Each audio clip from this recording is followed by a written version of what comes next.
Muy bien, feliz sábado para todos. Aquí estoy, no en el live que quisimos, pero estoy presente. Presente porque como alguien me dijo en un mensaje, en realidad lo que queremos es escuchar voz de Dios o el verbo de Dios a través de su voz. Y me gustó mucho eso que me dijo uno de los discípulos de Yeshua que me llamó solidariamente ante el problema que teníamos con el canal de YouTube. Pues bien, aquí estamos nosotros para eh, sintetizar, sin dejar de hacer lo que hemos hecho esta semana, sin dejar de sumergirnos en las benditas codificaciones que se encuentran en el manual de instrucción que nos dejó aquel que es ni más ni menos el creador de nuestra vida, el hacedor, el que nos formó en el vientre de nuestra madre y nos envió a este mundo para las grandes cosas que tenemos que hacer. Entonces, sin más que agradecerle a Él, vamos a pedirle permiso al cielo diciendo lo que nuestro Maestro nos enseñó. Avinu, Padre nuestro, que estás en los cielos, santificado sea tu nombre, venga a nosotros tu reino, que tu voluntad se haga aquí en la tierra tal como se hace en el cielo. El pan nuestro de cada día, dánoslo hoy, perdona nuestras deudas, como nosotros estamos aprendiendo a perdonar a los que nos deben. Y no permitas que caigamos en tentación, líbranos de la actividad del maligno. Reconocemos todos, tuyo es el reino, tuya el poder y tuya la gloria por todos los siglos. Amén.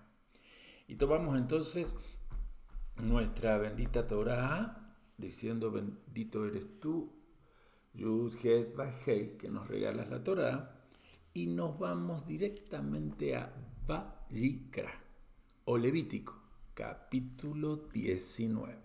Repito, Vayikra, capítulo 19, Levítico, capítulo 19, y vamos a leer lo que fue este estudio. No voy a leer todo, obviamente, pero nosotros estuvimos con dos capítulos. El capítulo 19, desde el verso 1, y también el capítulo 20, a donde lo hicimos todo, llegamos al versículo 27. Así que la parashá de esta semana se llama Parashá Kedoshim. La estamos cerrando, hoy es la séptima ascensión. Nuestra costumbre es juntarnos para ver qué ha sido lo que más ha remarcado el espíritu de la profecía durante esta semana. Y la Parashá Kedoshim, para aquellos que son nuevos en este transitar las raíces propias de la fe que hemos heredado por medio de un hebreo llamado Abraham, a ustedes primero les agradezco que estén, segundo les pido que si están por primera vez, más allá de esta bienvenida y gratitud, aquí mismo se suscriban. Si ustedes ven ahí hay un botón rojo que dice suscribirse. Háganos ese favor y de paso nos regala su like. Nos ayuda mucho para que este canal, que hace tiempo fue hackeado, robado por no sé quiénes de no sé dónde, según cuando yo reclamé a esta red, pero esta red tampoco fue muy solidaria en devolvernos el canal, habiendo reconocido que habíamos sido hackeados. Así que tuvimos que abrir un canal nuevo y usted que está por primera vez puede ayudarnos para que volvamos a recuperar las 2000 suscripciones que teníamos. Así que por favor suscríbase. Vuelvo entonces a lo que estamos hablando. ¿Qué estudiamos esta semana? La costumbre que tenemos todos los que queremos desarrollar la conciencia de Israel. Una sección, en hebreo se dice parashá, una parashá que abarcó Levítico o Vayikra 19, versículo 1, hasta el capítulo 20, versículo 27. Nosotros vamos a leer la primera parte. Mire, dice así. 19.1, ¿me acompañas? El Eterno le habló a Moshe diciendo: transmítele a toda la comunidad israelita lo siguiente. Diles, sean santos, pues yo, Yud-Heh-Vah-Hei, Elohim de ustedes, soy santo. Respete cada uno a su madre y a su padre. Cumplan mis Shabbatot. Yo soy Yud-Heh-Vah-Hei, Elohim de ustedes. No vayan tras los ídolos, ni se hagan dioses de metal fundido. Yo soy Yud He Vav He, Elohim de ustedes. Cuando ofrenden a Yahvé un sacrificio de shelamín o de paz, sacrifíquenlo con la intención de obtener la gracia. Deberá ser ingerido en el mismo día que sea sacrificado o hasta el día siguiente, y lo que quede al tercer día deberá quemarse a fuego. Y si uno lo ingiere al tercer día es repulsivo y no será aceptado. El que lo coma en el tercer día deberá sobrellevar su falta, pues lo sagrado para el Eterno ha sido profanado. Tal persona será cortada de su pueblo. Cuando recojan la cosecha de su tierra, no recolectes por completo en las esquinas de tu campo, ni juntes las espigas que se te caigan durante la cosecha. Tampoco recolectes los racimos incompletos de tu viñedo, ni juntes los frutos caídos de tu viñedo durante la vendimia. Deberás dejarlos para el menesteroso y para el prosélito. Yo soy Yud Hei Vav Hei, Elohim de ustedes. No roben, no nieguen falsamente, ni mientan unos a otros. No juren en falso por mi nombre, pues así profanas el nombre de tu Elohim. Yo soy Yud Hei Vav Hei. No retengas lo que pertenezca a tus semejantes. No robes el pago de un trabajador diurno. No debes retenerlo por la noche hasta el día siguiente. No maldigas al sordo, ni pongas obstáculo delante del ciego. Teme reverencialmente a Elohim. Yo soy Yud He Vav Hei. No perviertas la justicia, no favorezcas al necesitado, ni sobreestimes al poderoso.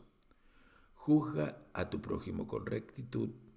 No andes con chismes en tu pueblo. No permanezcas inactivo mientras la vida de tu prójimo esté en peligro.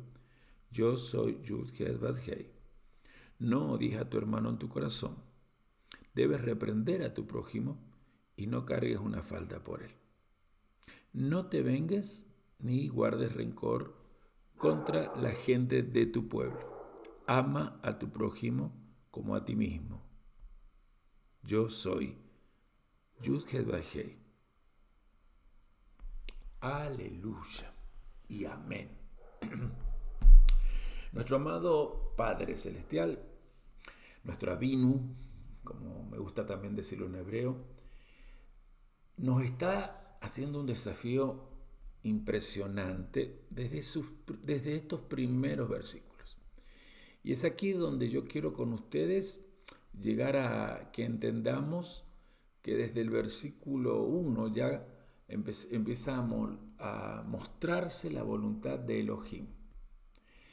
Recordemos que Vayikra todo el tiempo habla del proyecto de su reino, que es hacer que su Shejina o presencia divina pose sin ningún tipo de limitación sobre el pueblo de Israel, para que al posarse sobre el pueblo de Israel, los hijos de Israel podamos estar a la altura de convertirnos en una nación santa que al hacer su servicio o adoración, en hebreo se dice aboda, nos convierte en siervos sacerdotales. No se olvide de esto, ¿sí? Siempre insisto y vuelvo a insistir en que el objetivo que tuvo el Eterno al sacar a nuestros ancestros de Misrayim no fue para esa libertad que hoy se cree que es la correcta, del hacer cada uno lo que bien le parezca. Eso, en vez de libertad, termina produciendo sociedades llenas de anarquía. Cuando nosotros vamos a Éxodo capítulo 19, Shemot, para ser correcto en el nombre, encontramos el objetivo que siempre enseño y repito, por el cual o para el que Yahvé sacó a Israel de Egipto. Voy a leer Éxodo 19, 6. Atención. Ustedes serán para mí un reinado de sacerdotes y una nación santa. Esta, ni más ni menos, son las palabras que deberás transmitir a los israelitas. ¿Cuáles? Ustedes serán para mí un reinado de sacerdotes. Acá hay una aclaración: líderes espirituales para el mundo y una nación santa. Y estas eran las palabras que transmitió Moshe momentos antes, días antes de que este pueblo fuera sellado en una alianza con un documento de fuego en el corazón, en la mente, que salía de su boca y se volvía a meter en el corazón y lo elevaba mentalmente, que se llama la Torá. Y la Torá nos encuentra aquí, en esta porción, con respecto a este objetivo: llegar a convertirnos en esa nación de servidores o de ministros sacerdotales. Para que esto sea posible, este objetivo sea posible, el Eterno, a través de Moshe, instó a Israel a evitar el tema de las impurezas espirituales. ¿Por qué?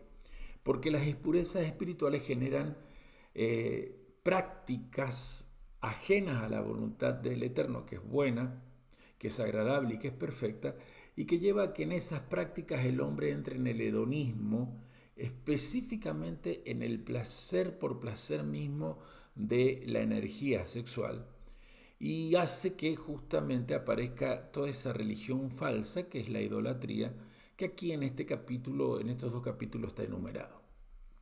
Así que la motivación que encontramos en esta parashá empieza explicando que todas estas prohibiciones tenían una razón de ser, y era permitirle a la nación de Israel santificarse emulando a aquel que es el Creador. Sí, nuestra santificación depende de nuestro deseo de emular al Creador lo más posible en todas sus acciones de amor para con la existencia, es decir, en su amor en acción para con los mundos invisibles y muy particularmente para con el mundo visible, todas las criaturas, desde la criatura que él más amó, el ser humano.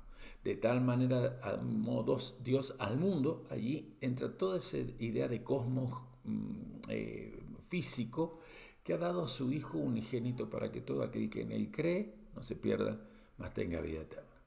Así que el propósito de este pueblo era que entendieran que su cotidianeidad en el mundo era el espacio, por decirlo así, de acción de amor, para que ellos, en vez de vivir separados del mundo en una vida monástica, se convirtieran en agentes de cambio celestial.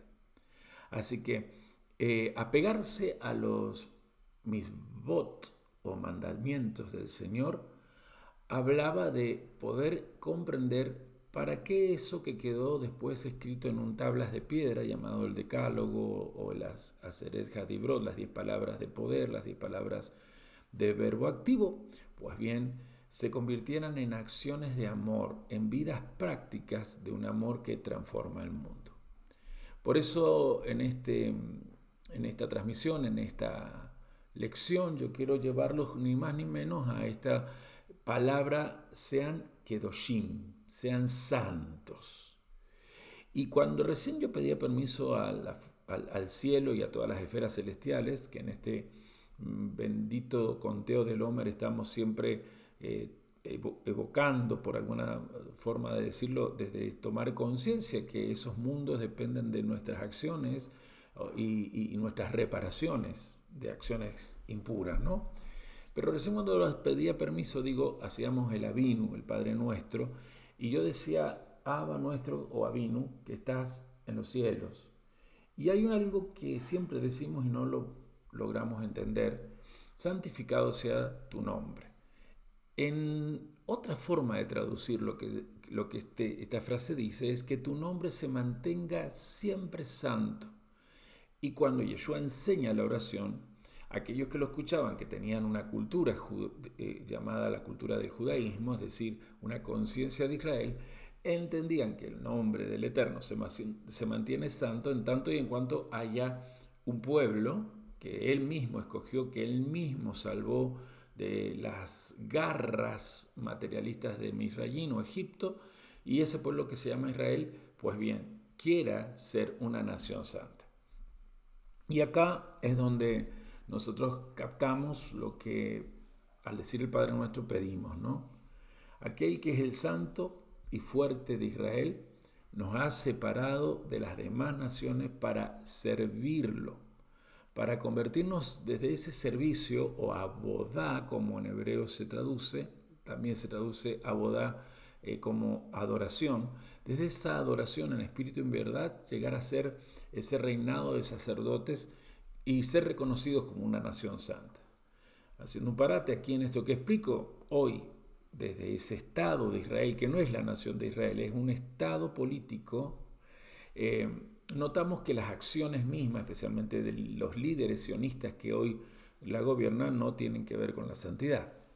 Entonces, quizás en este tiempo muy particular para nosotros, en donde lo que nos está rodeando en la geopolítica mundial está siendo intoxicado por impurezas que no vienen de los países antidios o paganos, vienen ni más ni menos de Benei Israel, que tienen conciencia de Resrab, es decir, conciencia pagana, conciencia de otras naciones, y que gobernando el Estado de Israel hacen que todo lo que sea judío vuelva a entrar en eso que siempre las culturas occidentales han tenido, que es el antisemitismo. O sea, muchas veces el antisemitismo, jamás lo defendería obviamente, así que no estoy haciendo apología del mismo, pero se fundamenta en las acciones impuras que voluntariamente los más destacados de la casa de Judá realizan contra otros que son más débiles, contra su prójimo, para estar en contacto con la parashá de hoy.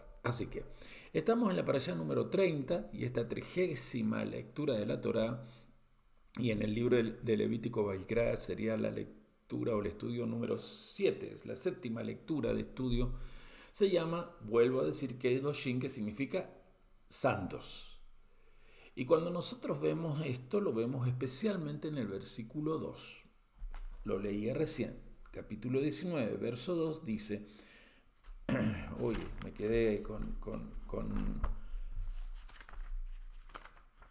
Ahora lo leo, disculpen, voy a ir hacia Levítico 19:2, que es lo que leí al principio, y dice así: transmítele a toda la comunidad de Israel lo siguiente. Diles, sean santos, aquí está la palabra Kedoshim, sean santos, pues yo, Yahvé, Elohim de ustedes, soy Kadosh. Kadosh. Versículo 2, serán santos, porque yo, Yud Bajei, vuestro Elohim, soy santo. Sean Kedoshim o serán Kedoshim, porque yo, Yud Bajei, vuestro Elohim, soy Kadosh. Y entonces comienza allí a describirse, por medio de una serie de mandamientos muy específicos, muy concretos y muy pragmáticos, se describe, decía, lo que debe ser la comunidad de Israel en el propósito eterno de Dios.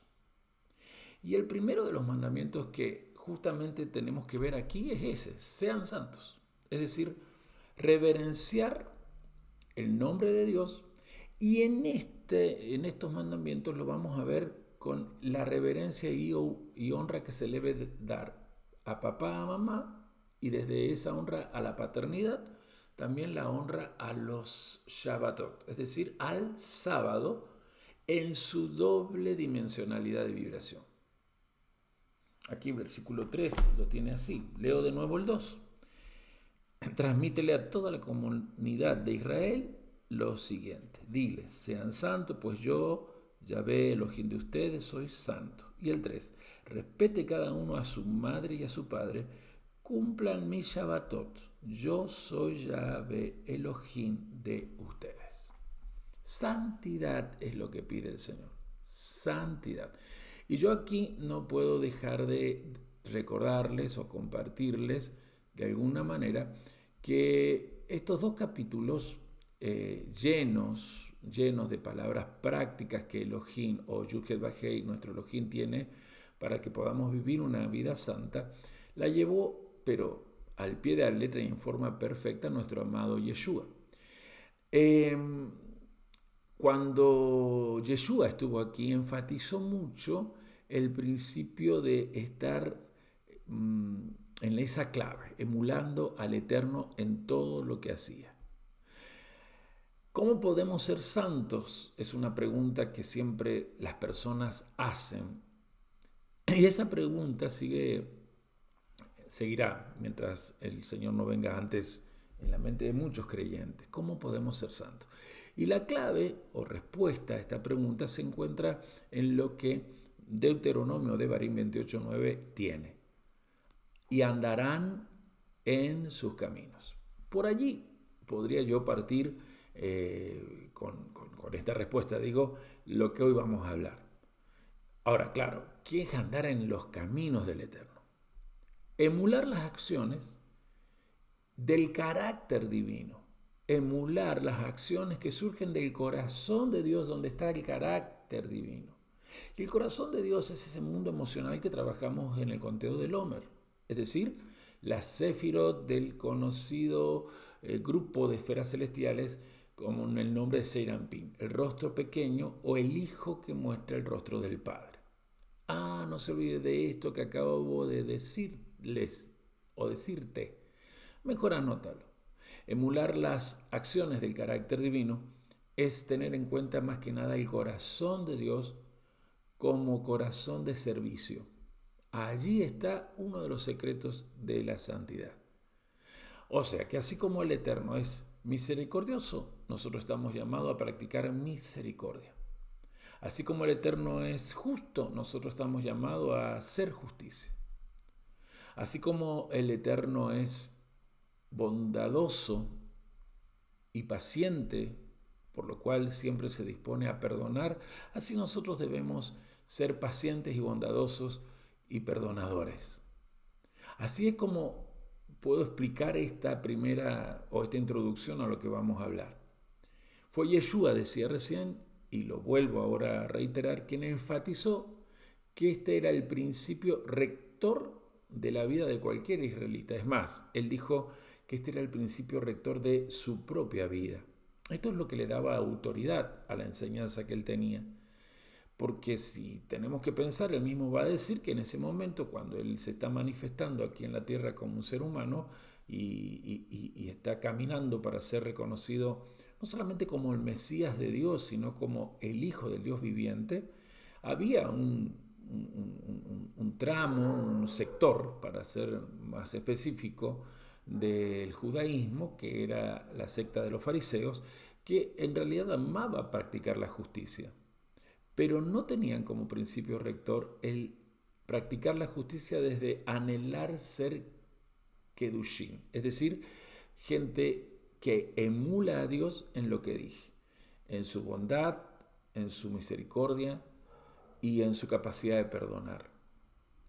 Cuando Yeshua habla de que esto que vemos en el capítulo 19 de Levítico es su eje rector, lo podemos encontrar en Juan capítulo 5. Cuando venimos al Evangelio de Juan, vemos que él habla y está hablando con estos líderes que recién mencionaba, los fariseos, y dice así. Vamos a buscar Juan capítulo 5, verso 19. Repito, Juan 5, verso 19. Si lo tenés allí, bien. Respondió entonces Yeshua y les dijo, de cierto les digo, el Hijo del Hombre no puede hacer nada por sí mismo, sino lo que ve hacer al Padre. Porque todo lo que el Padre hace, también lo hace el Hijo igualmente. En verdad les digo, el Hijo nada puede hacer por sí mismo. Solo puede hacer ¿qué? Lo que ve hacer al Padre. Porque todo lo que hace el Padre también lo hace el Hijo. Ahora, Yeshua nos instruyó a todos a lo mismo. Estamos estudiando en este tiempo el Evangelio de Mateo y muy particularmente allí en el Sermón de la Montaña, él deja claro esto que a él lo regía, ser santo, emular al Eterno, ser iguales a Dios desde un discipulado. Si me acompañan al Evangelio de Mateo y vamos específicamente al Sermón de la Montaña, nos vamos a encontrar en el versículo 48 con esta enseñanza de nuestro Maestro. Sean pues ustedes perfectos, como su Padre que está en los cielos es perfecto. Sed pues vosotros perfectos, como vuestro Padre Celestial es perfecto. Hay una palabra allí, hay una palabra que lo tenemos en el texto español traducido desde el griego, pero recuerden que Mateo en un principio se escribió en hebreo. El original de Mateo es el hebreo. Y la palabra original hebrea, que está a lo largo de la Tanaj, o sea, de todo lo que el cristianismo le llama Antiguo Testamento, y que se traduce acá como perfecto, es la palabra tamim. Vamos a anotarlo, tamim. Pronunciación así con un resalto la pronunciación para que ustedes puedan darse cuenta que es T-A-M y M, ¿sí? Una M al final. Tamim. ¿Y qué significa tamim? El que alcanza completitud o que es completo, el que tiene salud integral, o sea, no es sano simplemente en sus funciones físicas, sino que lo físico se somete a la sanidad mental, la cual está sometida a todo un proceso espiritual. Esa es la idea de Tamim, alguien que por investigar la sabiduría de Dios recibe la ciencia para que tanto psíquicamente y físicamente se encuentre en condiciones de hacer la boda sin impureza alguna. Aquí también significa el irreprochable, o sea, el que vive con integridad. Tamín es la expresión hebrea que se le aplicaba a cualquiera que ya había cumplido con este mandamiento de ser santos o kedoshim, como nuestro amado Yud-Heh-Vah-Heh es Kadosh.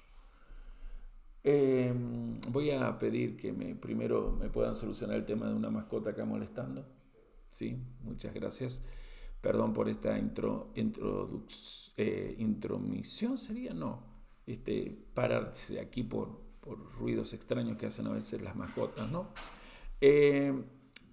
Volviendo con el tema de Tamim, quiero llevarte a que el salmista era muy consciente de esto, y cuando digo el salmista obviamente estoy hablando de David, el rey David, ¿sí? Así que el rey David nos dice que tenía cuidado de estas cosas con dos situaciones que tenemos que nosotros ver. Vamos a ir al Salmo 101.2. Salmo 101.2. Y lo vamos a mirar.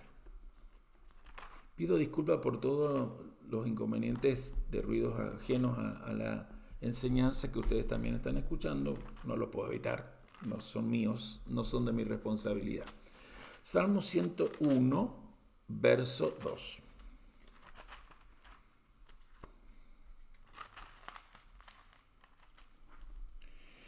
Entenderé el camino de la perfección. Eso quería yo remarcar. Cuando tú vengas a mí. Acá en esta versión que tengo en el apunte dice, tendré cuidado de llevar una vida irreprochable. Porque la idea de camino de perfección, se traduce de la expresión derek, tamim. Camino es derek, tamim es perfección. Y se puede traducir también como la vida irreprochable. Y acá dice cuando tú vengas a mí, pero en realidad en el hebreo es cuando tú vendrás a mí, como si fuera una pregunta. Entonces el versículo sigue diciendo, en la integridad que alcance mi corazón, lograré andar en medio de mi casa. Conduciré los asuntos de mi casa, dice esta otra versión, con un corazón de integridad o un corazón irreprochable. Ahí la palabra es tam levavi, corazón lleno de integridad o corazón irreprochable. Por lo tanto, en hebreo vemos que justamente el significado de la palabra tamim que está trabajando nuestro maestro no es una perfección inalcanzable, sino un carácter que ya logra reflejar el corazón pastoral de Dios. ¿Qué es el corazón pastoral de Dios? ¿Llegar a ser un pastor de algún tipo de congregación evangélica? No. Es llegar a sentirse responsable de que el mundo que Dios te ha entregado, es decir, esas conexiones humanas que te rodean en tu cotidianidad y desde ahí en más tu conexión con el mundo natural en cuanto a, no sé, el nivel animal, el nivel vegetal, el nivel mineral, depende de que seas una persona irreprochable, íntegra. Ese es el significado de la palabra tamín. Tamín sería el proceso que se alcanza, ¿sí? El nivel en esta vida humana que se alcanza cuando uno está esforzándose en emular al Eterno. A la larga, cuando termine esta vida, el premio será no en que alcanzó a ser un tamín, es decir, alguien con corazón irreprochable, tam levaví, como decíamos recién, o alguien con vida irreprochable, derek tamín, ¿se acuerdan? Un camino de integridad.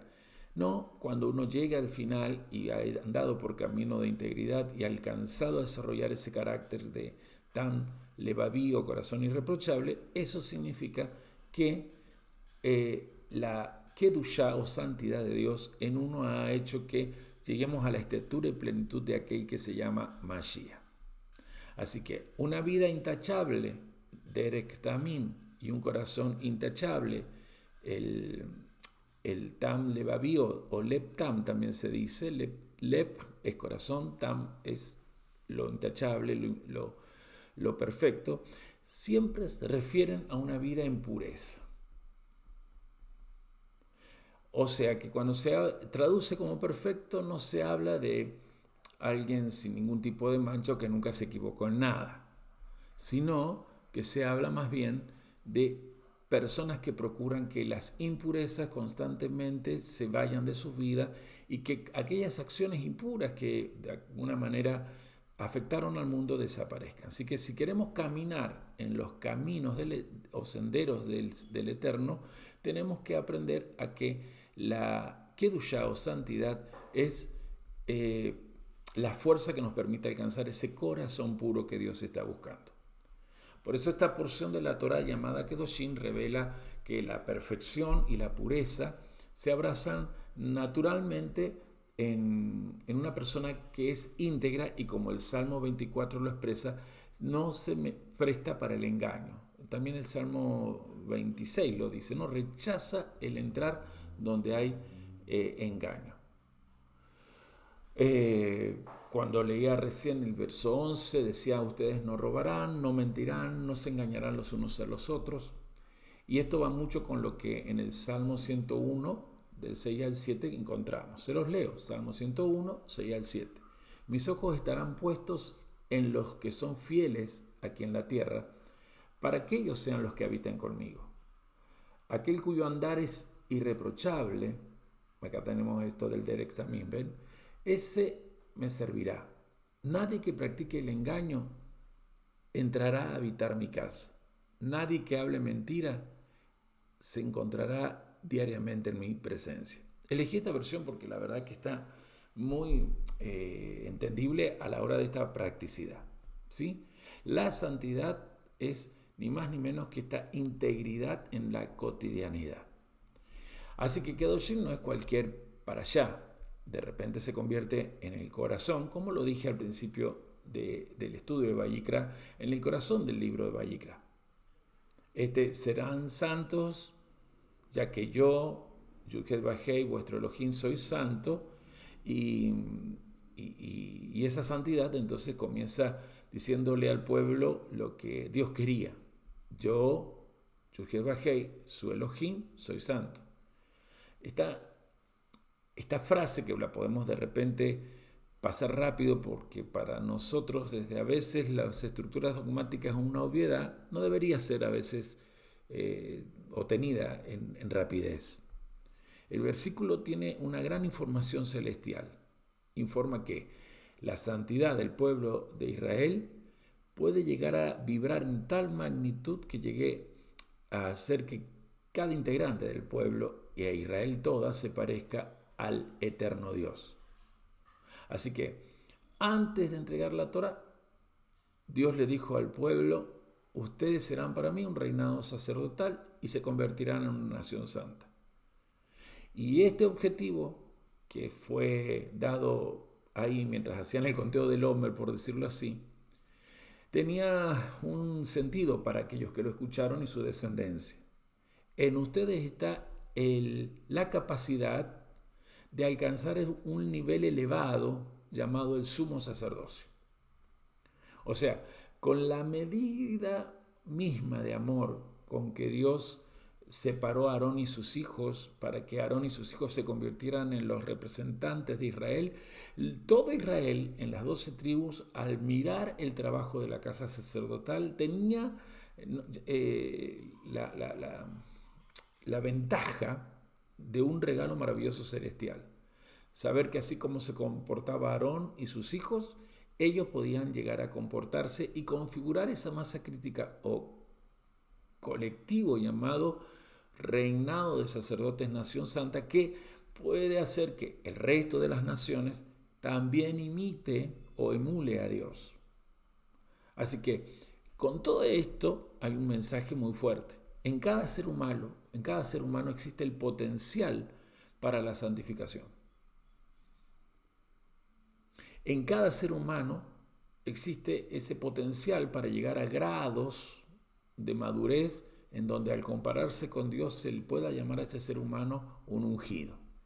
Porque la palabra ungido en hebreo se dice Mashiach, los griegos a la palabra Mashiach la tradujeron a su idioma en Christos, y para nosotros lamentablemente la palabra Mashiach hebrea y la palabra Christos se transliteró y quedó en nuestro español, porque decimos Mesías, porque decimos Cristo, pero a veces no somos conscientes y que esto no es solamente aplicable a un solo ser, porque desde las estructuras dogmáticas, la programación neurolingüística que esas religiones nos han dado, es que el único que puede ser llamado Cristo es Jesús. Por eso, como siempre digo, hay personas que creen que Cristo es el apellido de Jesús o el segundo nombre, y no es así. Cristo significa el ungido, y el ungido es aquel que está capacitado para actuar como si fuera el sumo sacerdote de Dios, es decir, el puente entre las esferas celestiales, invisibles, los cielos de arriba, para que esos cielos de arriba, a través de este cielo que hay acá abajo, que es mi corazón anhelando lo celestial, permita a la tierra sentir que lo que está arriba puede bajar aquí y no destruir el mundo físico. Así que ese potencial que hay en el ser humano para la santificación sirve para que Israel entendiera el concepto de santidad. Ustedes están separados de las otras naciones, pero no para hacer una vida monástica que los lleve a creerse los únicos iluminados o los únicos redimidos, comparado con ese paganismo que tienen las otras naciones, por lo cual las otras están desechadas.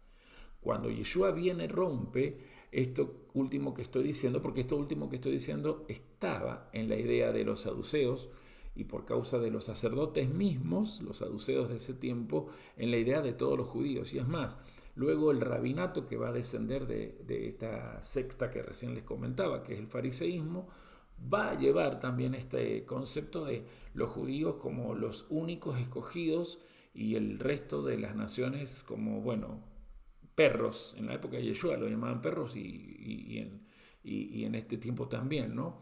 Por eso en este tiempo sufrimos no solamente movimientos extraños preparados por los mismos Illuminati sionistas, que es las raíces hebreas, que para lo único que sirven es sacar a la gente de las iglesias evangélicas, y en vez de hacerlos crecer a través del verdadero Yeshua, empiezan a dar, por tanta imitación de las halajot judías y de las vestimentas judías, sin entender que las halajot hay que comprenderla desde un estudio más profundo de la Torá.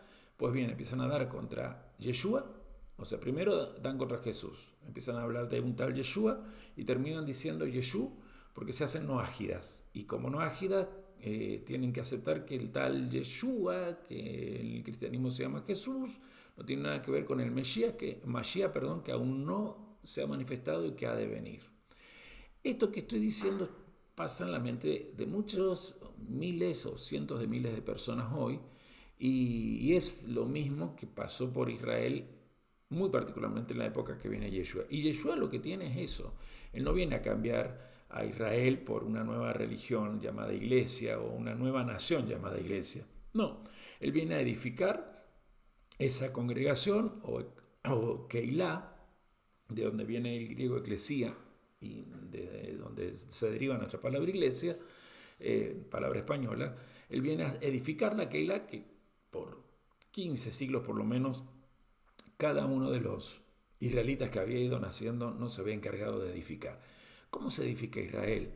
Con la idea de que una vez que nos convertimos en gente santa, que tiene un corazón íntegro, que tiene la particularidad de llevar una vida en los caminos de integridad, gente tamim, cuando están los tamim manifestándose, pues esa nación santa ya tiene la condición de llevar todo lo que ellos tienen a las naciones, a ser discípulos a las naciones. Y con esto que estoy explicando, ustedes que llevan tanto tiempo estudiando la Torá y especialmente la voluntad de Dios conmigo, saben por qué yo amo tanto los evangelios y especialmente el evangelio de Mateo, donde la gran comisión es hacer discípulos a las naciones. Siguiendo con esto de la santidad, nosotros tenemos que entender las tres formas básicas para manifestar la santidad que tenemos. Se recuerda que la palabra santidad en hebreo es kedushá. Y hay tres formatos básicos donde la santidad debe ser manifestada desde nosotros. Nosotros estamos llamados a manifestar kedushá o santidad en el formato llamado tiempo, en el formato llamado lugar y en el formato llamado personas. Eso habla de una persona íntegra, de gente tamim. La integración definitiva de los tres formatos se encuentra en esa expresión sumo sacerdote. Recuerden que el sumo sacerdote se movía desde el atrio, entraba al lugar santo y terminaba en el lugar santísimo en un día muy particular que lo vimos en la parashá anterior a Jaraimón, el día de Yom Kippur, Vallequera 16. Él manejaba la kedushá que había en él como sumo sacerdote para que estos tres formatos básicos donde la kedushá debe ser manifestada, repito, tiempo, lugar y persona, se vieran invadidos por la presencia de Dios, la Shejina, gracias a esa kedushá que el sumo sacerdote iba manifestando desde afuera hacia adentro y luego desde adentro hacia afuera. Ese camino, ese feedback es la idea del proyecto de Dios, donde justamente, si el proyecto se llama Emmanuel, Dios con nosotros tiene que ver con lo que el Mishkan era.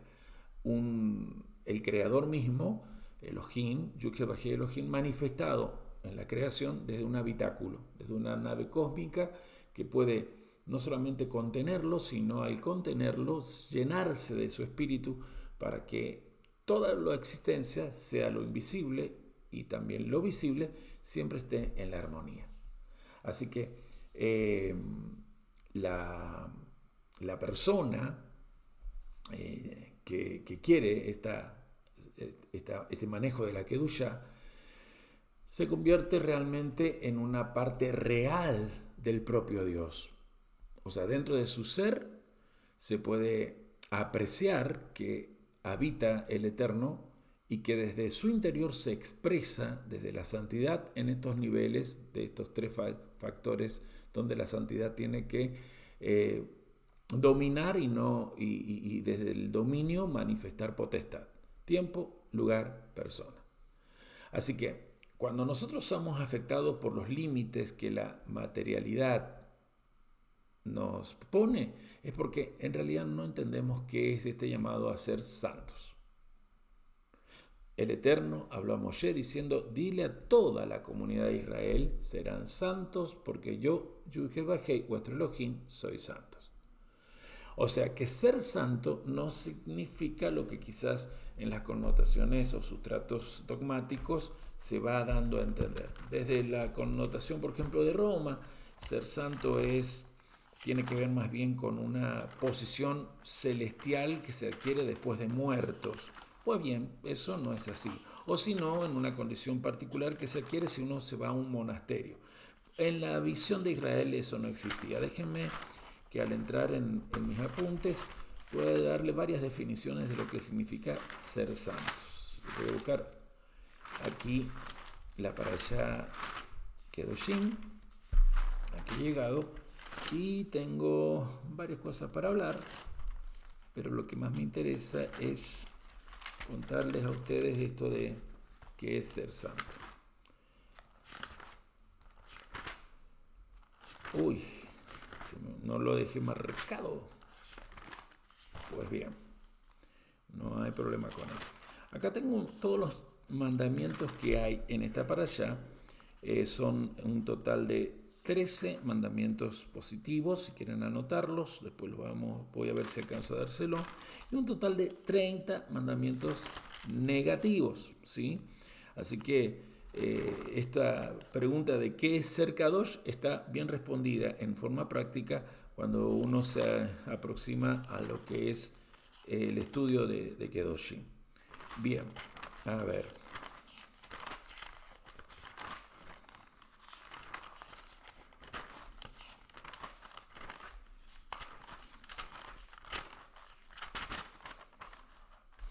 Esto es Haremot, quiere decir que Kedoshim, que debería estar en lo que ayer le compartía a mi familia, no lo tengo muy a mano. Acá está. ¿Qué es la palabra Kadosh o cómo se traduce? ¿Sí? Primero yo quiero que escuchemos a lo que dice el Eterno desde la boca de Moshe en Devarim 23:17. Devarim 23:17 lo expresa de esta manera y se los leo. Aquí está. Él vivirá contigo en el lugar que mejor le parezca de tus ciudades. No lo provoques. Cuando nosotros hablamos de la palabra Kadosh, lo vamos a dividir o hablar. Hay una palabra que ayer le pregunté a mi esposa bien qué significaba. Esperen que lo tengo que leer esto sí, porque es una palabra que he aprendido en este tiempo y por lo cual me parece importante que venga a donde tengo mis apuntes. Esperen que ya vamos a hablar mejor de esto, pero esa palabra era... A ver. Lexema. Acá está, ¿sí? Sean santos. Este lexema. ¿Cuál es el lexema? Kadosh, ¿sí? Kadosh. Lexema es esa parte de la palabra que siempre va a darle cualidad a cualquier otra palabra. Por ejemplo, en el santuario era Kodesh y entonces las letras de Kadosh se mantienen intactas. En el español sería como un ejemplo, al menos yo lo aprendí así. Vieron, la palabra zapato puede dar origen a zapatero, zapatería, y lo que se mantiene intacto en nuestra forma de escribir es ese zapat, zapato, zapatería, zapatero. Bueno, eso se llama lexema. El lexema, Kadosh, puede también aplicarse al otro extremo, al extremo inmoral. Por eso es que yo les compartía lo de Deuteronomio, donde justamente en Deuteronomio se está refiriendo al tema de cómo el campamento debe ser puro. En el 18 dice que no exista prostitución entre las israelitas ni entre los varones israelitas. No lleve, que aquí mismo aclara, no se debe practicar la homosexualidad. No lleves a la casa del Eterno en pago de una promesa el salario de una prostituta o el precio de un perro. La palabra perro es aquí aplicado al homosexual o prostituto ritual, pues incluso ambos son aborrecidos por el Eterno, tu Elohim. La palabra prostituta mantiene el lexema de Kadosh porque se dice que desha, y la palabra prostituto se dice que desh, ¿sí? O sea, la palabra Kadosh, cuando no se está usando bien la Kedushá, ¿sí? Puede llevar al extremo de lo que es la integridad, que es lo inmoral, y estaría representado por el mal uso o el uso excesivo de algo permitido, que es la sexualidad. La sexualidad es un don que Dios nos da y son la energía de lo femenino y lo masculino usados siempre y cuando estén en la correcta alianza que marca la Torah o instrucción. Pero cuando yo a la sexualidad, que la tengo permitida, como otras cosas que a veces están permitidas, la uso más allá de los límites que ese permiso me da, pues bien se convierte en el otro extremo, el extremo del inmoral. Por eso es que quería destacar el tema de una mujer Kedeshá, un varón Kedesh, que es lo que acabamos de ver, la prostituta o el prostituto, ¿sí? Es importante eso. Ahora, volviendo a esto de Kadosh, la palabra Kadosh en sí significa el apartado para un servicio. Claro, por ejemplo, la Kedeshá o prostituta o el Kedesh prostituto estaban apartados para un servicio y en aquel entonces con más razón. El servicio era claramente hacia dioses paganos, hacia dioses falsos, ¿sí? Hacia los seirim, o sea, los demonios del desierto, lo que tienen que ver con el dios Pan griego, que es la vida hedonista que lleva a toda la inmoralidad sexual, terminado desde lo orgiástico a todo lo que se pueda el hombre imaginar inmoralmente. Ahora, Kadosh es apartado para el servicio, ¿sí? Es el que está llamado a ser distinto, el llamado a ser especial, el reservado para cosas especiales, el distinguido, el puro. Eso significa Kadosh. De ahí viene el tema de lo que Hebreos 12:14 nos dice, que sin Kedushá nadie verá a Dios. O sea, si usted no se siente apartado para el servicio de Dios, no se sabe distinto en cuanto a un grupo que no cree en el Eterno como creemos nosotros, no se aprecia como especial en esa misión de estar vinculado a gente que hay que atraer a la pureza, sacarla de ser Kedeshá o Kedesh, es decir, gente que se prostituye en sus placeres. Si usted no se siente reservado por Dios para un propósito particular y por ende distinguido, entonces no podemos hablar de una persona que trabaja la perfección de carácter y que busca tener ese corazón irreprochable que hemos visto. Así que este lexema, Kadosh, ya se lo expliqué, tiene una connotación muy fuerte respecto a lo que es marcar una diferencia. Entonces, en el santuario era Kodesh, pero en el otro extremo habían santuarios mundanos, donde estaban las Kedeshá, los Kedesh, varones o mujeres que hedonistamente su sexualidad la practicaban para la invocación de las fuerzas del otro lado de la luz, es decir, del Sitra Arrah, gente que se degradaba espiritualmente y que era no como gente íntegra y decente, sino como instrumentos de indecencia.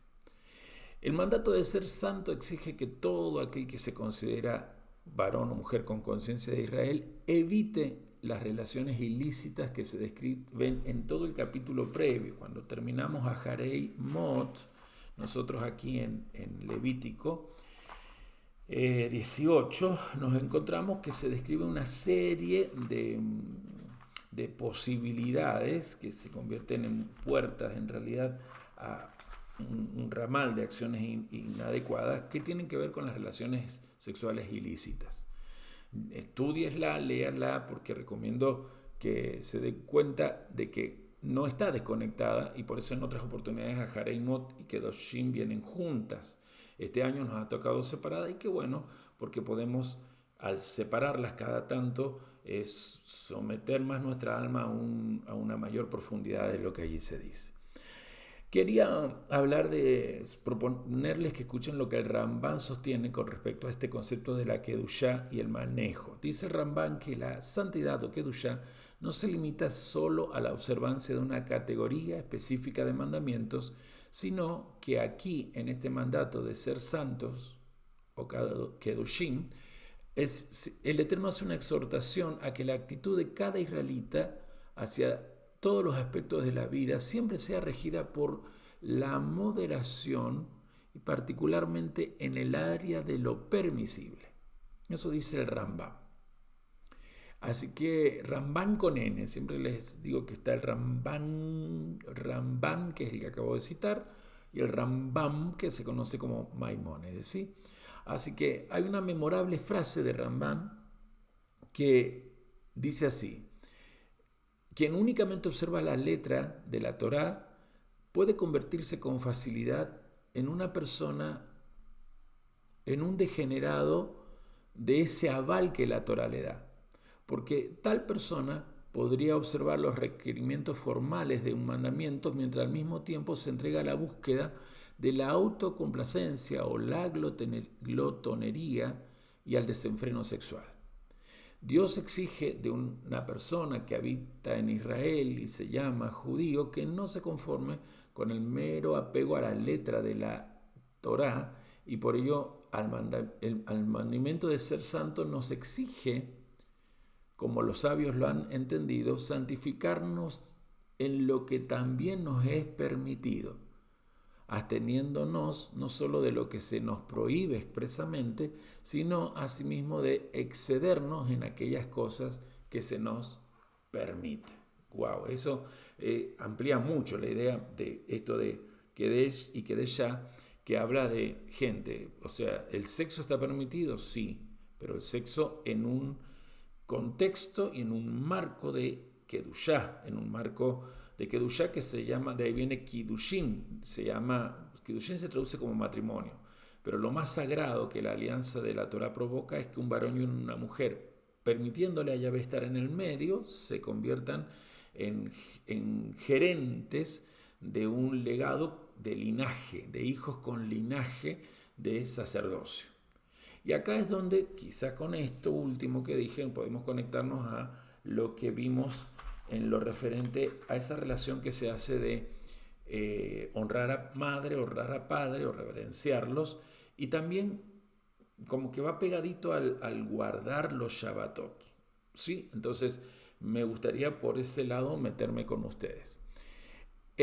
Cuando vamos al versículo 3 y dice: cada cual a su madre y a su padre deberá temer, y mis sábados deberá guardar, yo soy el eterno vuestro Elohim.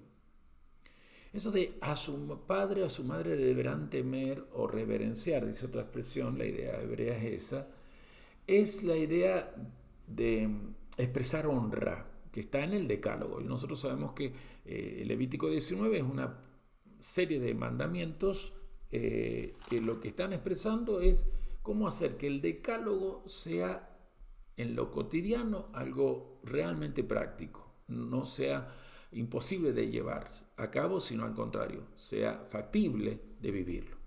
Entonces eso de a su padre y a su madre reverenciar tiene que ver con la idea de actuar con los padres como se haría ante un rey, ante un soberano que detentase poder punitivo sobre quienes le falten el respeto. Esto lo explica el Rambam con M, y también está escrito en un libro llamado el Sefer HaMitzvot, que al explicar el mandamiento de honra a tu padre y a tu madre para que te vaya bien en la tierra que el Eterno te entrega, se va a este bendito versículo 3 del capítulo 19 y explican esto que acabo de decir. La idea de Dios es tratar a los padres como se trata a un rey, que tiene el poder incluso de decir: bueno, hasta acá llegó tu vida porque me está faltando el respeto. No con esto malinterpreten y nos vayamos a ideas extrañas que tenían pueblos paganos como los romanos del primer siglo de la antigüedad, donde el padre de la familia, el pater familia, tenía la autoridad de hasta matar a su hijo si le faltaba el respeto y nadie lo iba a juzgar. No estoy hablando de que la Torá avale ese tipo de cosas. ¿Ve? Ahí estaríamos viendo que hay gente que traspasa los límites de lo permitido. Pero aquí esto es para los hijos. Específicamente el mandamiento está prohibiendo a un hijo o una hija que se siente o que tome el lugar de sus padres. Por ejemplo, en forma específica. Rashi dice que literalmente un hijo o una hija no se deben sentar en lugares fijos para sus padres, sea en la mesa o en otras partes de la casa. Un hijo o una hija no debe interrumpir cuando un padre está hablando. Un hijo o una hija no debe contradecir de manera abrupta e irrespetuosa lo que habla un padre. O sea que el honor que se preceptúa en el Decálogo o 10 mandamientos se refiere en realidad a esto de reverenciar con la idea de servicio, estar dispuesto a lo que el padre necesite, y particularmente en los momentos de carencia por un problema laboral, o las carencias que se empiezan a dar en los padres cuando estos se vuelven ancianos, muy particularmente allí. El compromiso a servir a los padres en darles de comer, en vestirlos, en asistirlos, si se les dificulta caminar, etcétera, etcétera.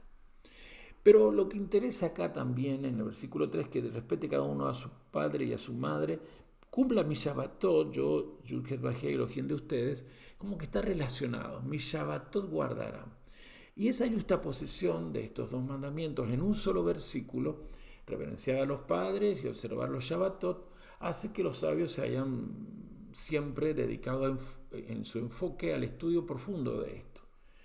Y los sabios dicen que si un padre, esto sería una explicación, le ordena a su hijo, no sé, profanar el Shabbat o hacer cualquier cosa que transgreda alguna misbah específica y especial de la Torá, esa orden del padre no debe ser obedecida. Entonces el primer sentido del versículo sería el siguiente: reverencien a sus padres, pero si mis mandamientos son despreciados por los tales, mis mandamientos tienen precedencia de los deseos que sus padres tengan. Porque yo, Yud-Het Vah-Hei, soy Elohim, tanto como sus padres debo ser respetado. En pocas palabras, está hablando de que él tiene que también ser respetado por los padres. Ahora, si los padres no quieren respetarlo a él, los hijos que sí han decidido respetar el nombre y santificar el nombre de Yahvé, sí tienen que estar dispuestos a eso. Pero aquí también vamos a agregar algunas cosas más, ¿sí? Ya que estamos hablando, yo me voy a venir a uno de los libros de la Torá, Devarim capítulo 6, y voy a leerles el siguiente versículo. Esperen que el versículo lo tengo que buscar, bueno, no lo he escrito.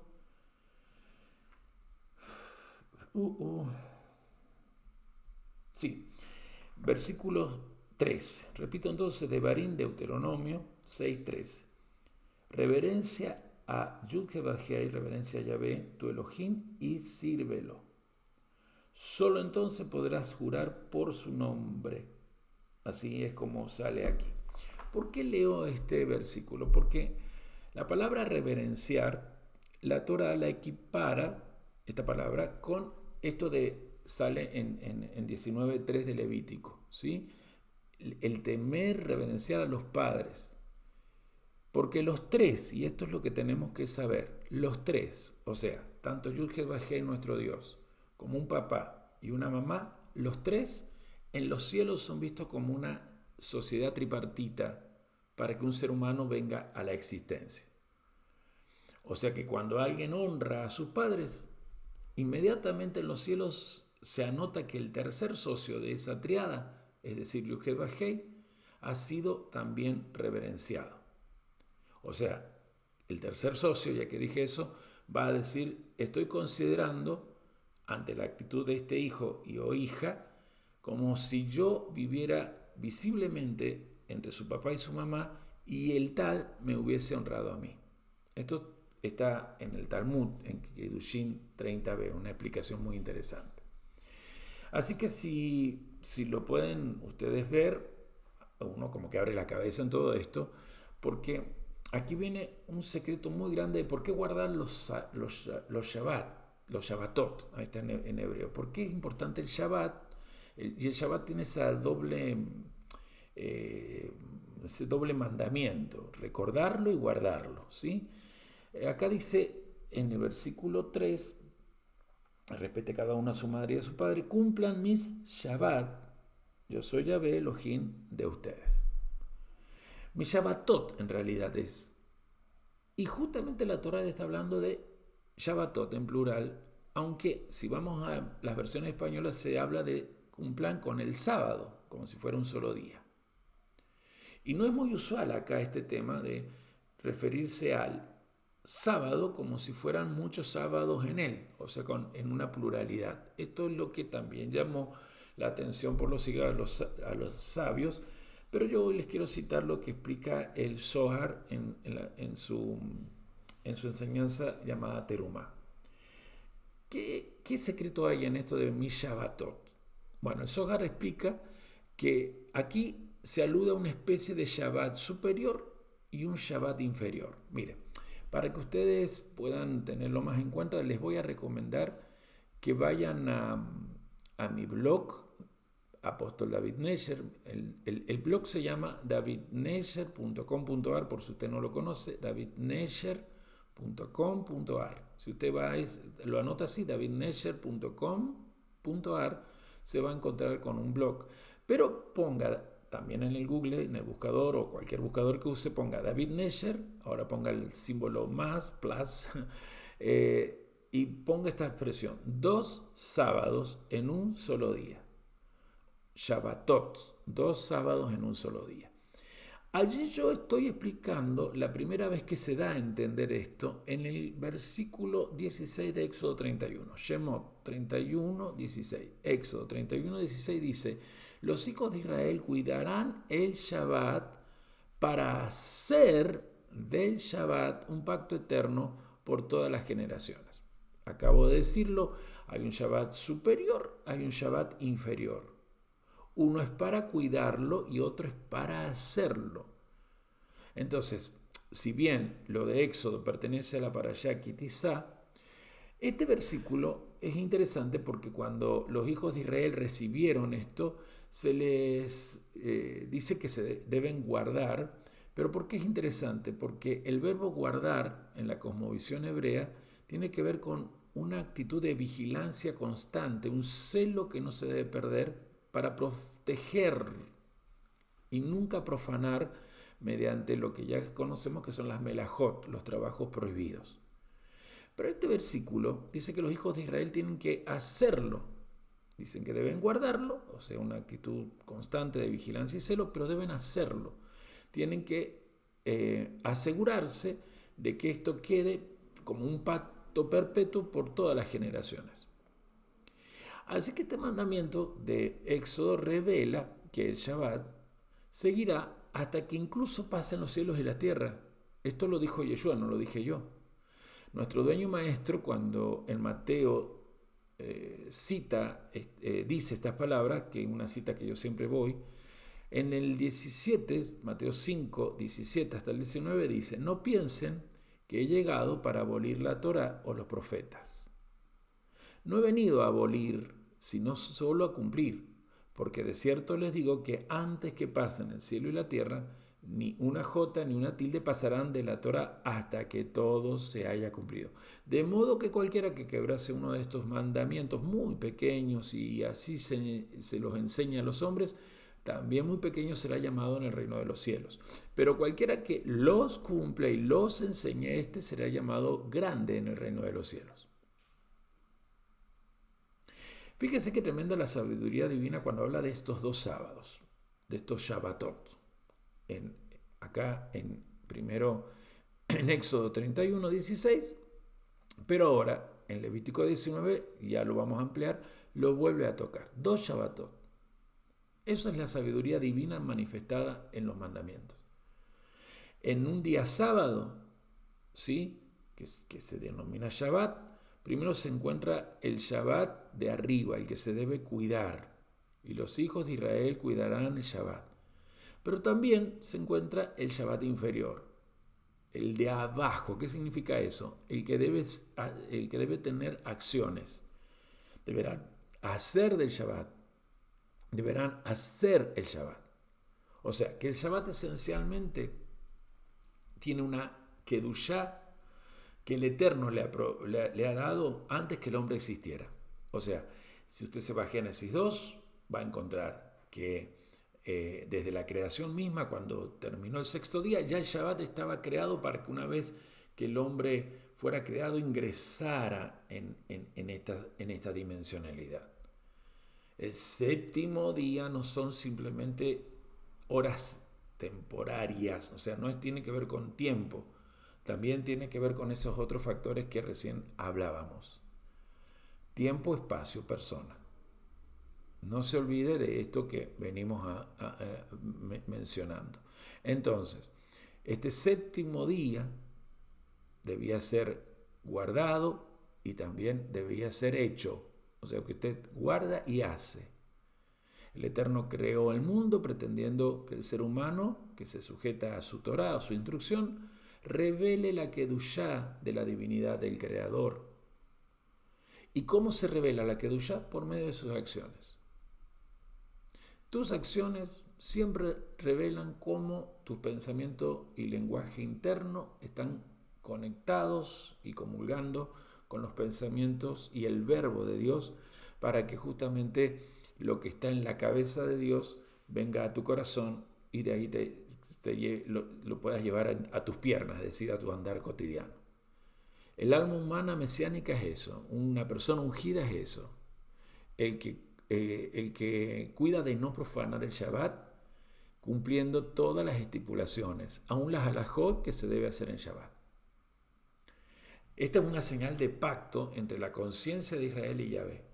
O sea, Él hizo esto para que cuando cesamos de trabajar, nosotros nos dispongamos a nafash, es decir, reposar, ¿sí? Perdón, a Shabbat, que significa reposar. Pero, ¿sí? El sábado de abajo, nafash, significa acciones de prioridad. O sea que en el Shabbat yo me pongo a reposar, pero hacer acciones prioritarias como es esto, ponerse a estudiar la Torah, especialmente con algún maestro que quiera enseñárselo. Quiero ampliar esto de Shabbat superior e inferior citando lo que algunos sabios han llegado a decir. A ver qué elijo para compartirles.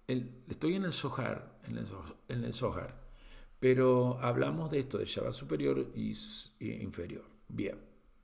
Dice así, además de las connotaciones místicas, el Shabbat superior siempre alude a la santidad misma que el Shabbat tiene por creación divina. Lo que recién yo les explicaba desde mi blog. Yo les leía mi blog recién. Porque el día en el que Dios permite, porque es el día en que Dios permite que su Shejina o presencia sea más manifiesta y más accesible para un integrante de Israel y que éste pueda unirse con lo divino con un alma que tiene doble unción. El Shabbat inferior, por su parte, es esa dimensión práctica en tanto día de descanso cuando el hombre, el Hijo de Dios, puede dejar de lado todo tipo de preocupación material y todo tipo de exigencia de su vida laboral y solo dedicarse a fines que lo llevan a niveles más elevados. O sea que este versículo realiza una clara revelación de los paralelos que la observancia de Shabbat permite. La reverencia al Shabbat de arriba y al Shabbat de abajo también está relacionada con la reverencia debida a los padres, porque ambos aspectos coexisten en la relación de los hijos. El aspecto inferior es que un hijo o una hija que respeta a sus padres, puede aguardar recibir cuidado y respeto y recompensa por ello desde arriba. Y claro es que los sacrificios que los padres hacen por sus hijos son obvios como para ser mencionados y también recibir cuidados y protección de arriba. Además de esto existe un aspecto superior, porque los padres son quienes siempre deben transmitir a los hijos el buscar los secretos del cielo. Los sabios dijeron siempre que la Torá se asemeja al honor debido a los padres al que debe concederse a Dios mismo. El Talmud es el que afirma, por medio del rabí Tarfón, que cuando él oía los pasos de su madre, inmediatamente decía: siento que la presencia divina se está acercando. Con esto vamos a ir buscando cerrar todo esto, porque la verdad que Kedoshim tiene mucho para nosotros. Pero volvamos a esto de ser santos, esto de ser apartados. Como lo verán, con esto de los Shabbat y con esto también de los padres, esos tres formatos básicos para que la santidad se exprese: tiempo, lugar y persona, nos lleva a darnos cuenta que el mandamiento de ser santos o ser apartados incluye una idea. Ustedes están llamados a tener los pies en la tierra. Porque todos los mandamientos que vamos a mirar acá, todos estos mandamientos que tenemos en este capítulo 19, capítulo 20, están relacionados con el diario vivir. No deberán hacer trampa, deben pagarle a tiempo a sus jornaleros, no maldigan al sordo, no anden chismeando entre el pueblo, si van a reprender, siempre háganlo correctamente. La orden es no dejar de exhortar al hermano, algo que no se practica mucho, no guardar rencor, y ese final con el cual yo terminé: amar al prójimo como a uno mismo.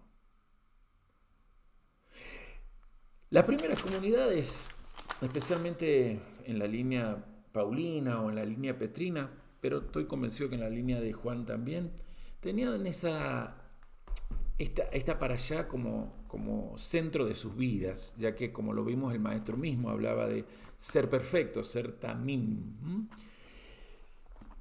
Pedro, o mejor llamado Cefas, escribe en su primera carta, les invito a ir allá, capítulo 2, verso 1 al 3, lo siguiente. Vuelvo entonces a decir, primera carta de Pedro, capítulo 2, no 1. Primera de Pedro 2. Entonces voy a rectificar lo que he dicho. Primera de Pedro 2, lo tengo acá marcado, del 1 al 3. Desechando pues toda malicia, todo engaño, hipocresía, envidias y todas las detracciones, desead como niños recién nacidos la leche espiritual no adulterada, para que por ella crezcáis para la salvación, si es que habéis gustado de la benignidad del Señor. Esperen que quiero leer donde dice...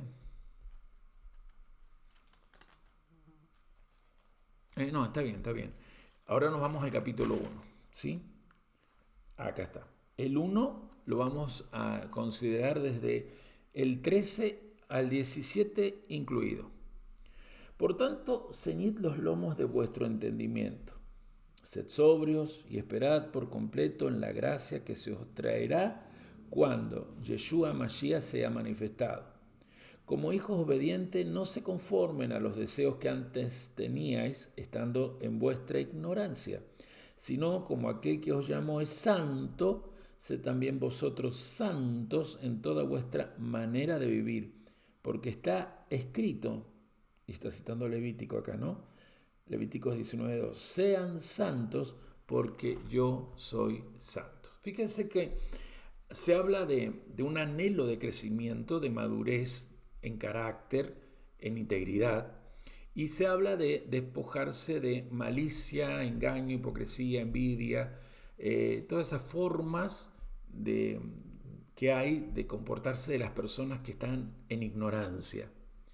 Y cuando dice sean santos, sean apartados, lo lleva allí en primera de Pedro 2, 1 al 3 a esto, a ser entendidos de que necesitamos de la Torá para ser más semejante al Altísimo. Cuando se actúa con amor a Dios, inmediatamente atraemos la Shejina, y esa presencia divina hace que desde esa Kedushá o santidad que hay en nuestro corazón, el mundo sea más humano, es decir, que el odio entre los hombres no esté activo. Porque recuerden, y lo vuelvo siempre a insistir, el odio, especialmente el odio infundado, siempre hace que la Shejina sea expulsada, sea exiliada de un lugar. Así que el comentario que Pedro hace acá de Levítico 19:2 es bien claro y nos deja a nosotros en claro que las primeras comunidades, allá en el siglo I al menos, mientras estaban los apóstoles, tenían como lema el ser santos. Él les dice, sean santos en vuestra conducta, porque se encuentra escrito, sed santos porque yo soy santos. O sea, que cuando nosotros estamos estudiando la Torá, no queremos llenar nuestra cabeza de información. Necesitamos siempre preguntarnos cómo es posible esto de ser santos. Y acá, hablando de la santidad, tenemos que insistir en esto del placer físico.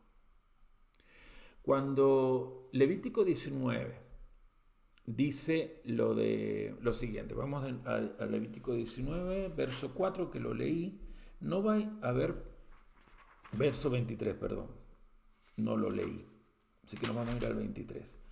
Cuando ingresen en la tierra prometida, planten todo tipo de árboles comestibles. Sus frutos les estarán prohibidos, 3 años estarán prohibidos para ustedes y no los podrán comer. Ahora leemos el 24.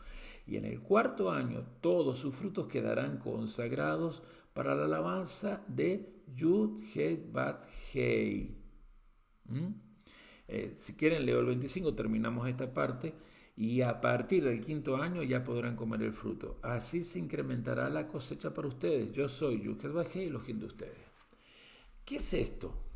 Bueno, esto tiene que ver, dicen los sabios, con la santidad de nuestros placeres físicos. Es muy claro que en la Torá no está prohibido el placer físico. El placer físico es parte de lo que Dios quiere que disfrutemos aquí en la tierra. Quien lo va a dejar muy expresado, muy bien escrito, es el sabio Shlomo, cuando en su libro Eclesiastés lo deja revelado. Pero acá vemos que durante 3 años el fruto será orlá, se conocía eso. Cuando ingrese, planten todo tipo de árboles, 3 años estarán prohibidos. Esa orlá, la prohibición de ser comidos, eso significa, era por 3 años. El 4.º año se lo hacía kadosh al fruto, se lo santificaba, se lo elevaba llevándolo a Jerusalén. Y el 5.º año ya se podía comer. Cuando se explica aquí esto, los sabios encontraron en estos 2 versículos, estos 3 versículos, justamente esto de hacer la verajot inicial en la mesa. En el Talmud especialmente está citado este versículo como la fuente, y luego hay otros más, para siempre recitar una verajá o bendición sobre la comida al empezar.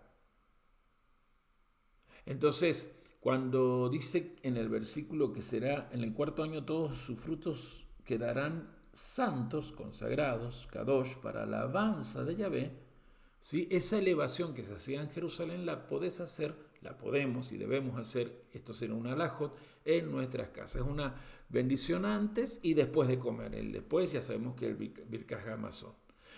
Así que después tenemos lo que vemos en la vida de nuestro maestro. ¿Se acuerdan cuando en Mateo 14 vemos que va a alimentar a la multitud? Dice el Evangelio que después de ordenar que la multitud se acomodara o asentara en la hierba, él tomó los 5 panes, los 2 peces y mirando al cielo, ¿qué hizo? La verajá.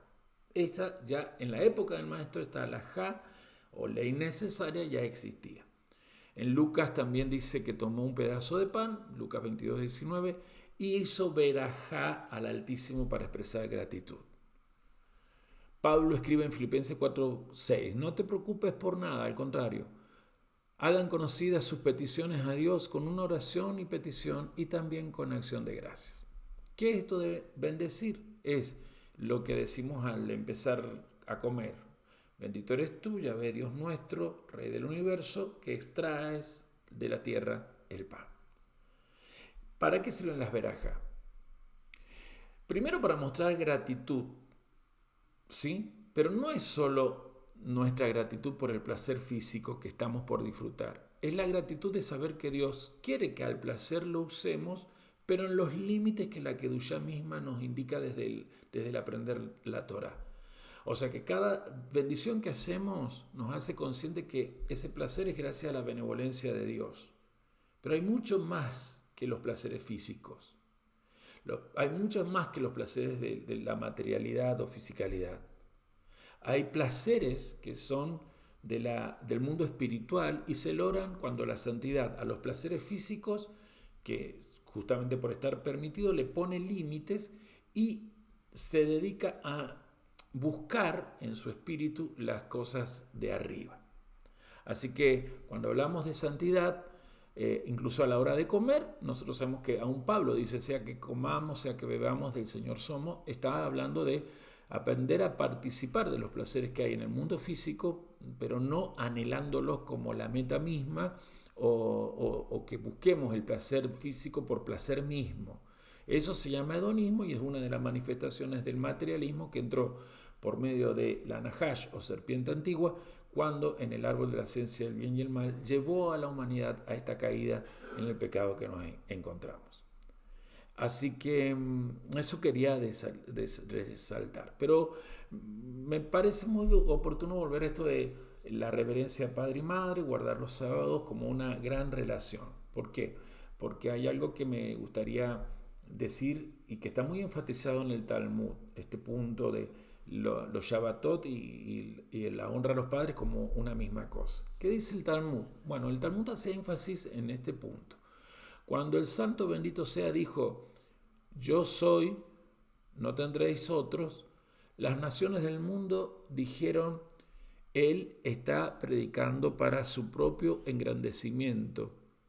Pero cuando en el decálogo el santo bendito sea dijo, honra a tu padre y a tu madre, las naciones del mundo se vieron obligados a alabarlo y reconocer que al final los mandamientos de la Torá llegaron a apreciar la vida de los humanos. O sea, Dios no está buscando algo solo para sí, sino que el hombre en sí mismo se encuentre en el propósito del Eterno.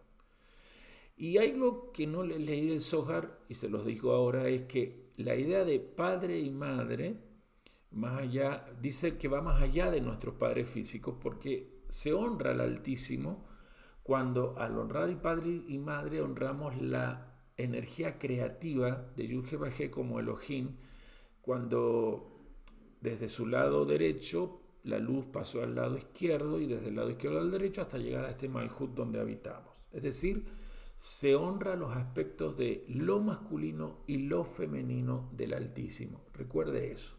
Y en el plano de las mojim o pensamientos o cerebro, por si Dios no tiene cerebro, mente de Yahvé, cuando nosotros honramos padre y madre, estamos honrando por un lado a la Jokma y por otro lado a la Binah del Eterno. Como fuimos pensados y diseñados por Él para luego, desde esa creación, ser formados en el corazón de Él, que es ese llamado constante a servir y ser, nos creó, nos formó y nos hizo, y ser hechos en el vientre de nuestra madre para nacer como criaturas que tienen que buscar la boda. Que hay una boda falsa, que es el servicio extralimitado de los placeres que lleva a conectarnos con el Sitra Ra, ya lo expliqué. Pero en el propósito mismo de Dios hay una boda o adoración verdadera, que es ser consciente que lo masculino de Dios, es decir, su propósito o el propósito eterno en el cual fui pensado, y el diseño eterno desde donde fui enviado, Binah, Jokma, Binah, derecha, izquierda, Jokma, Binah, es lo que me permite a mí aceptar este llamado de desarrollar una madurez en el carácter y en las acciones íntegras de Dios. Bueno, busco un poquito más. Acá está la explicación que Zohar da y lo leo. Honra a tu padre y a tu madre. Fue el Rabí Hillá quien relacionó esta orden con las siguientes palabras que están en Bereshit 2.10. Y un río salía del Edén para regar todo el jardín. El maestro dijo, el río es el manantial de la fuente que fluye permanentemente y desde donde se riega todo el jardín de Edén. Este manantial es la fuente santa que se conoce en los cielos como Ab, que es Padre, e Ima, Madre. O sea, el Altísimo en sus aspectos supralógicos, en los aspectos supralógicos de la existencia, desde esa corona fluyó hacia el lado derecho como Jokmah, todo eso sería la letra Yud, y eso es la palabra padre, Ab. Nosotros decimos Abba, que es papi, pero Ab es padre. Y luego fluyó hacia la izquierda en su propio pensamiento antes que todo existiera, para que allí en la izquierda ese diseño lo manifestara como la Imá, la madre superior, la madre de arriba.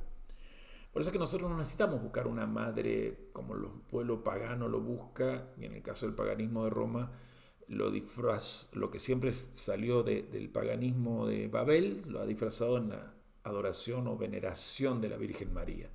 Nosotros lo que necesitamos es disponernos en espíritu y en verdad a adorar esto con prácticas, con una vida cotidiana donde los pies en la tierra significa lo que yo hago mientras voy yendo, muestro que esa energía me lleva a tener un corazón que íntegro, ¿sí? Entonces Zohar sigue explicando lo siguiente. Sabemos que la letra Yud y la letra Hei son el Padre y la Madre representados en el nombre divino y mezclados allí. Y uno está contenido en el otro y nunca se pueden separar, estando unidos para siempre en el amor, siendo la fuente de donde emanan entonces todas esas corrientes y manantiales de bendición y satisfacción para la existencia plena. Es muy interesante notar, todo esto está en el Zohar, que el Midrash Rabbah dice que la Torah es un tutor para Israel. Y cita Génesis 1.1. Entonces ya estaba junto él y yo como un niño de pecho, y yo era cada día un deleite. Así dice Proverbios 8.30. Amón, niño de pecho, significa tutor, significa el que da cobertura. Amón significa el tutor oculto. Algunos dicen que Amón significa el tutor genial. Amón es un tutor como se lee en el presagio de Números capítulo 11, verso 12. ¿Sí? Como el presagio o tutor que lleva al niño de pecho. Isaías 66.13 explica esto que acabo de leer el Zohar de la siguiente manera cuando Isaías 63.13 dice: como un hombre a quien su madre lo consuela, así es como yo consolaré a mi pueblo. Y cuando venimos a Gálatas, también Gálatas tiene la misma idea de lo que es la Torá. Pablo, cuando habla sobre la Torá, dice: la Torá funcionó como un custodio o tutor perfecto hasta que se manifestó el Mesías, para que pudiéramos así ser declarados justos sobre la base de confiar y ser fieles. Eso tiene que ver con Jokmah, el Ab, pero quiero hablar un poquito de Binah, que representa la Madre Superior, la Madre Suprema. Lo que vimos recién en el Zohar es que la Binah nunca se separa de la Jokmah, es decir, la sabiduría y el entendimiento caminan juntas en alianza, no se pueden separar. Lo masculino y lo femenino tienen que estar en alianza. Así que, Jokmah, que es el Padre Supremo, y hablo de la mente de Dios, esta energía llamada lo masculino y lo femenino, y Binah, que es la Madre Suprema, siempre están en la alianza.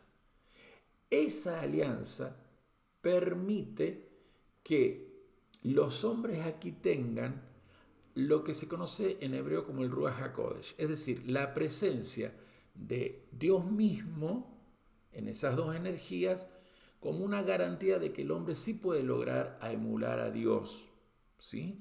Porque el Ruach HaKodesh es la benevolencia que procede de la Jokmah, la sabiduría, poder de Dios 1 Corintios 1:24, poder de Dios que es Yeshua en nosotros, y la Biná o Madre Superior, que es la Shejiná. Entonces, el Mashiach nos ha permitido que la Shejiná aquí en la tierra ya no se vaya, porque el Espíritu Santo que nos da el Mashiach es lo que permite que, así como la Shekinah estaba en el templo cuando más Mashiach se movió en él, nosotros seamos el templo de Dios y permitamos que la Shekinah se mueva desde este templo hacia las naciones, haciendo discípulos.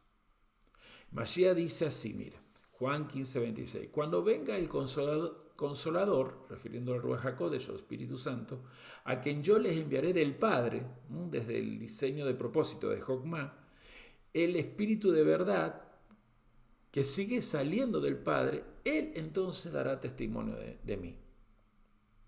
El Padre le dio autoridad a Yeshua para que aquí en la tierra Él se comportara como un sadik ta'amin, un justo de vida íntegra, que consiguió que lo celestial y divino se hiciera totalmente humano en Él y aquí en la tierra. Por eso Él sufre, para que nosotros podamos recibir de esa benevolencia todo lo que Él tuvo y hacer las mismas obras.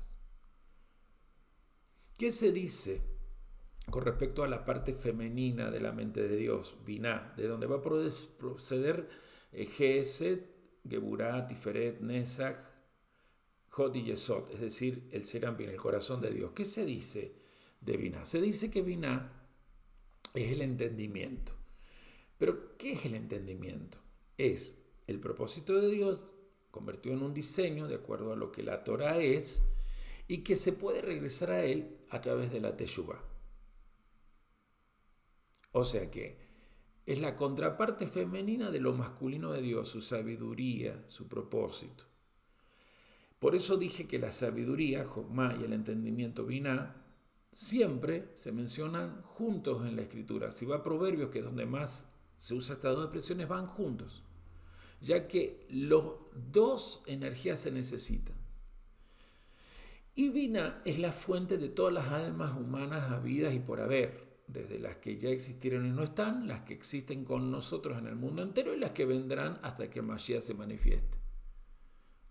Por eso se le llama la Madre Superior, porque lo que Dios ha diseñado, y siempre yo te digo que eres un diseño en la mente de Dios, nadie puede evitar que aparezca aquí. Por eso es que las leyes de embarazo interrumpido, interrupción de embarazo, que en realidad son leyes proabortistas, son anti-Mashiach, son anti-Dios, son anti-manifestación de la luz. Cuando Gálatas nos cuenta Pablo en capítulo 4:26 diciendo, pero sabemos que la Jerusalén de arriba es la libre y ella es nuestra madre, Pablo está usando esto que le acabo de decir. Sabemos que hay una fuente. ¿De dónde vienen todas las almas? Las almas todas vienen de la fuente divina llamada la Jerusalén de arriba, que sería la Biná.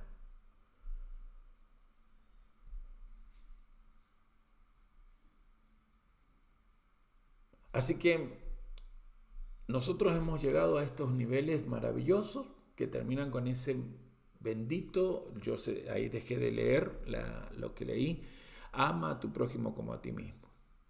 Toda esta luz que le he dado permite que nos metamos en lo que, por ejemplo, en el Talmud se insiste, ¿sí? Hay una luz muy, muy fuerte que está en un pasaje talmúdico en el que un posible converso le pide al maestro Hillel que le enseñe la Torá mientras él está de pie sobre un solo pie. Y Hillel responde, lo que tú desprecias no se lo hagas a tu amigo. Te digo, esta es toda la Torá. El resto de las cosas es comentario. Ve y aprende a practicarla.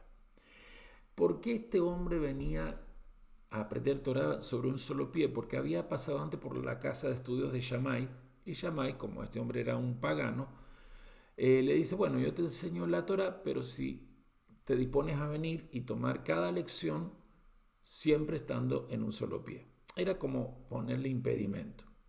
Cuando le dicen, no, mejor anda a la casa de estudio de Hillel, que recuerden que eran dos maestros contrarios en su forma de estudiar la Torah, uno muy rígido, Shammai, y Hillel, el hombre viene a hacer lo mismo. Por favor, acá estoy para aprender Torah, acá me pongo en un pie. Y él le dice, no.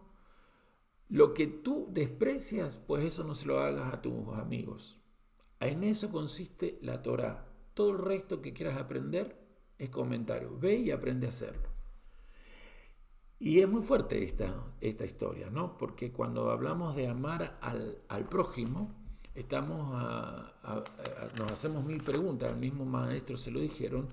Y en realidad a veces no entendemos lo que dice el propio texto en hebreo. Mire, así como está en hebreo la expresión ama a tu prójimo como a ti mismo, traducida así. Estoy en Levítico 19:8. Behapta lereaja camoja. No voy a decir mucho porque en mi canal de YouTube, David Nesse Oficial, si usted busca amar al prójimo, David Nesse en el YouTube, esto lo encuentra mejor desarrollado. Pero se lo ha traducido ama a tu prójimo como a ti mismo. Pero la verdadera traducción es así. Ama para tu prójimo lo que amas para ti. Repito la traducción más cercana a la literalidad del Behata lereaja camoja. Ama para tu prójimo lo que amas para ti. Ama para tu prójimo lo que ama para ti. ¿Se acuerdan lo que le dijo Giyel a ese supuesto aprendiz pagano? Lo que tú desprecias no se lo hagas a tus amigos. Bueno, aquí eso sería la forma de ver lo que quiero decir. Lo que tú desprecias no se lo hagas a tu amigo. No abandones a tu amigo ni al amigo de tu padre, dice Proverbios 27. Y justamente Salomón se refiere a lo que esta para allá le enseñó al rey, y que de paso les doy una curiosidad interesantísima. Cuando el rey tenía que leer cada 7 años delante del pueblo la Torá que él había copiado, imagínense que leer y estudiar o leer las 5 libros, el rey en un solo día no lo lograba. Entonces se dividían en grupos y los sacerdotes eran los que se encargaban de enseñar lo que el rey había escrito y explicarlo. Pero cuando venía Levítico 19, todos los grupos se hacían un solo pueblo, tal cual se le dijo a Moshe, y el rey lo leía y explicaba a Levítico 19 a todo el pueblo reunido en el templo. Era muy especial esto. Y bueno, cuando Proverbios 27 dice eso que acabo de leer, de no abandones a tu amigo ni al amigo de tu padre, está hablando de esta para allá. Se refiere a no rompas tu palabra porque odias cuando tu amigo está ignorando lo que dices. O sea, el Eterno nos quiere siempre íntegros, siempre leales a lo que pensamos, decimos y por lo tanto tenemos que hacer. Yeshua va a usar esta expresión Behata leeraja camoja en este idioma, lo va a decir. O sea que Yeshua va a decir ama a tu prójimo como a ti mismo, o ama para tu prójimo lo que amas para ti, según lo que dice Marcos 12:31. La segunda forma que vemos allí en Marcos 12:31 es esto. Nosotros lo leemos ama a tu prójimo como a ti mismo, pero si leemos ama para tu prójimo lo que amas para ti, es mucho mejor, ¿sí? Así que me gustaría aquí dejarte con este pensamiento, con esta acción que tenemos que tomar. Ayer en la mesa con mi familia esto fue lo que nos cerró nuestra Kabbalah Shabbat, nuestra recepción del Shabbat, y creo que para ti no viene mal que te lo haya leído. Que les contaba a mi familia que un tal Rabí Akiva, que nace en el año 50 de nuestra era común y muere por el 135, dijo que amarás a tu prójimo como a ti mismo era la regla fundamental de la Torá. Y yo le decía a mi familia, mucho antes que él naciera, un maestro maravilloso lo pronunció y es nuestro amado Yeshua. Así que yo quiero agradecerte toda la paciencia que estás teniendo con esta enseñanza. Han sido momentos especiales. Y esto de Behata, Lereaja, Camoja, debe ser nuestro mejor estilo de vida para mostrar nuestra integridad, ¿sí? Le dejo algo de una obra que se llama Haptap, Beja Kabbalah, Esta obra ofrece una lista de los ejemplos reales de cómo se puede cumplir este mandamiento en forma efectiva, ¿sí? Y les leo entonces el punto 1. Tu afecto por lo demás debe ser auténtico, nunca fingido. Punto 2. Siempre trata a los demás con el respeto que se merecen. Punto 3. Siempre busca lo mejor para los otros. Punto 4. Acompaña a todos en sus momentos de tristeza y o dolor. Punto 5. Saluda con gentileza y afabilidad. Punto 6. Concédeles el beneficio de la duda. Punto 7. Asístelos materialmente, incluso en cosas no muy difíciles. Punto 8. Apréstate a asistirlos con préstamos y regalos pequeños o moderados. Y punto 9. Nunca te consideres mejor que aquellos que son tu prójimo. Puntos que están en nuestros benditos escritos mesiánicos, especialmente en las cartas de Pablo, evidencias de que esta parashá no era cualquier cosa. Era el corazón de la praxis que buscaban los primeros discípulos hacer en medio de las naciones que querían que se volvieran discípulas del Señor. Y lo lograron, lo lograron. Así que quiero bendecir al Señor por estar con nosotros en esta enseñanza y lo hago diciendo, bendito eres tú, Yahvé, Rey del Universo, que nos regalaste la Torá de la verdad absoluta y desde ella nos sacaste las buenas nuevas de la salvación, para que nosotros como pueblo de Israel y para que desde nosotros todas las naciones del mundo, por medio de tu Hijo Yeshua HaMashiach, nuestro dueño y maestro, podamos alcanzar el llamado a ser Kedushim. Por esto te alabo por aquellos que han escuchado esta lección y que realmente sea una praxis que cambie su mundo. En el nombre de aquel maestro y dueño Yeshua. Amén. Si están ahí, gracias. Si quieres suscribirte, mucho mejor. Así que bendigo al Señor por este buen tiempo de enseñanza. Nos estamos encontrando pronto y en un live espero que podamos hacerlo. Si quieres dejar donativos aquí para que podamos comprar equipos mucho mejor y no tantas cosas desde lo casero y doméstico, te lo vamos a agradecer. Acá te dejamos dirección de PayPal si estás en las naciones para hacer tu ofrenda y también el CBU de Mercado Pago si estás aquí en Argentina. Seas bendecido, muy bendecida. Shabbat Shalom. Shabbat Shalom.